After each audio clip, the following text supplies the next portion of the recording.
Oh, Jesus, Lord have mercy. Hey guys! Hello, everyone. Welcome back to Kano. We're two nerds One couch. and too many opinions.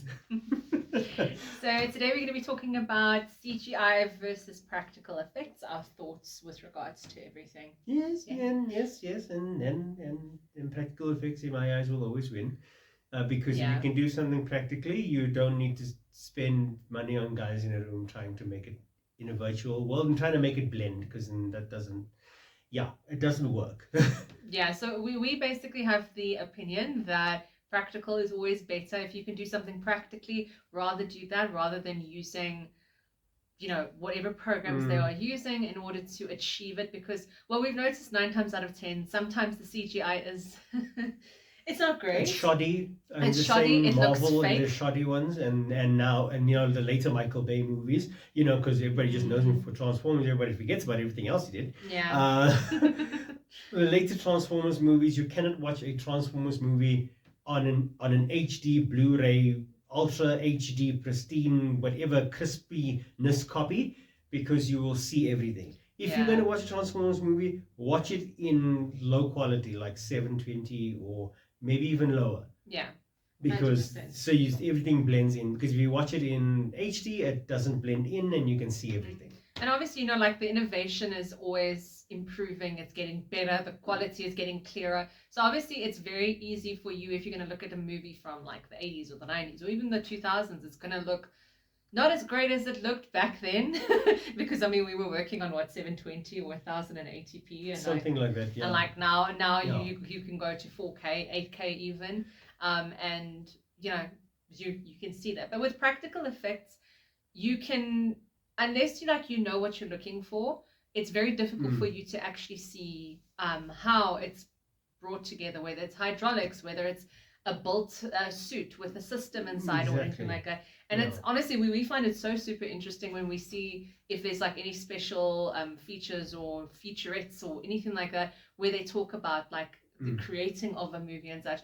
A fantastic example is looking at things like what m.o.d.o.k does, where, like, for example, in The Hobbit? Yes, m.o.d.o.k, Spectral Motion, any sort of practical all effects the practical company. effects companies. You see them because they have their work in a lot of Guillermo del Toro's movies, because he does everything practical. All hail Mr. Del Toro. Hail. But the thing is, he loves doing everything practically. This is why his movies cost so much. This is why nobody wants to pay for his movies, because they cost so much, because everything's practical. Yeah, he usually has budgets over $200 million. Yeah, and it's like in Hellboy, the troll market was built. Lady in the Water, the wolves that you see running through the grass, Spectral Motion did those wolves, and those wolves move as if they were real. So if you can do it practically, do it practically. Give the guys give them the budget, give them the funds to actually do it practically, and spare no expense, and you'll come away with a masterpiece. Yeah, it's like with the Hellboy movies as well. We absolutely love like looking at like Ape Sapien, like Doug Jones. Such an amazing like character performer. All hail Doug Jones. Hail. Same thing with Andy Serkis. Hail.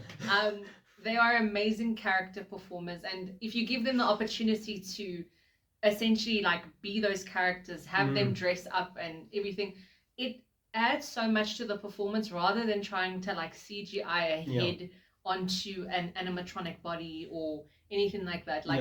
I find it so much more interesting. I know it's a lot more technologically innovative that you have to kind of be, because you have to think about how movement is, how they want the different parts to move and such.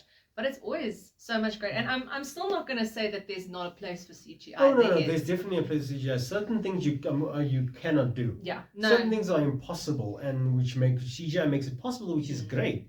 I love it, and it's like I recently watched Primate. Yeah. Which amazing movie, by the way. Amazing kills, amazing everything. I think the story and everything was great. The characters in it, not so much. The primate, the chimpanzee, was the star of the show. Coming to find out after watching the movie, that's an actual guy in the chimpanzee suit doing the acting. It's not an actual chimpanzee. And if I didn't know it, if I didn't read up on it or look at it, I would not say that was a fake. That was a guy in a suit. It was so well done. But again, practical effects done well. There you go. Exactly. No, and I mean, obviously, you know, like you do see a lot of, especially like if you look at anything like superhero, there's a lot of CGI. But I mean, for example, one of the gripes we had with Endgame, and it was to do with the what's it, the interdimensional suits. They could have made those suits, and those suits were not real, and they were not real. Classic example is when Ryan Reynolds did Green Lantern, and that suit was CGI. That's so bad. You could have made a green suit. Like, I don't understand why you had to CGI the whole entire suit the whole entire time, and it looked fake. It literally looked like someone painted a green screen on his body, and it looked floating head.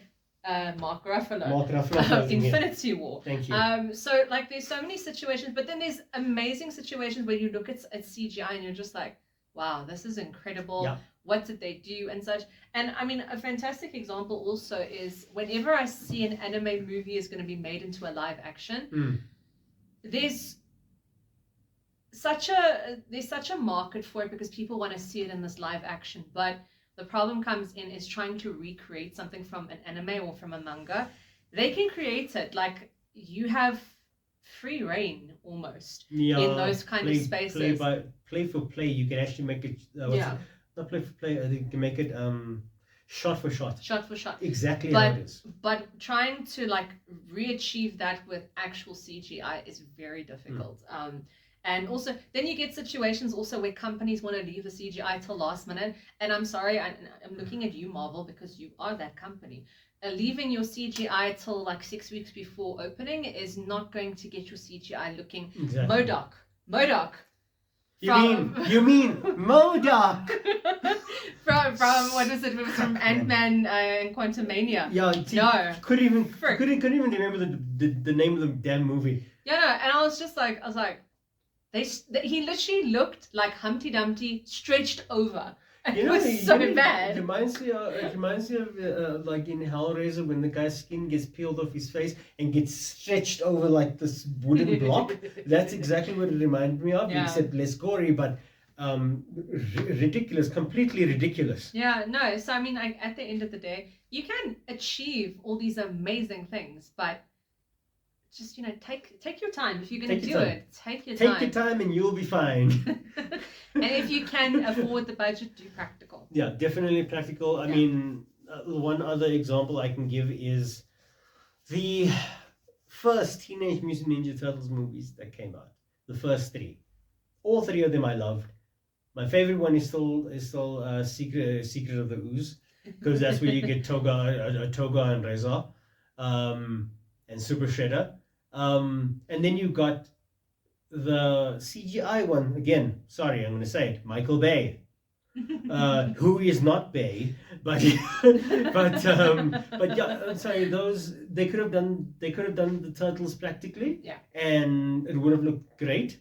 But no, they decided to go CGI and give them their own personal little personalities and and stuff. And I'm like, you can do the same thing.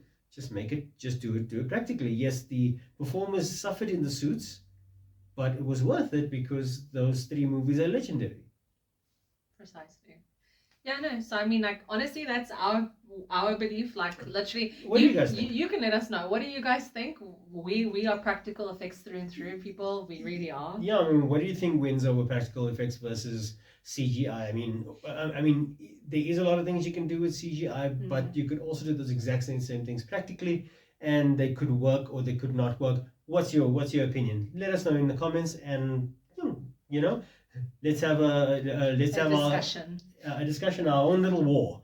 But thank you guys so much for watching, and we'll see you in the next video. Thank you. Bye.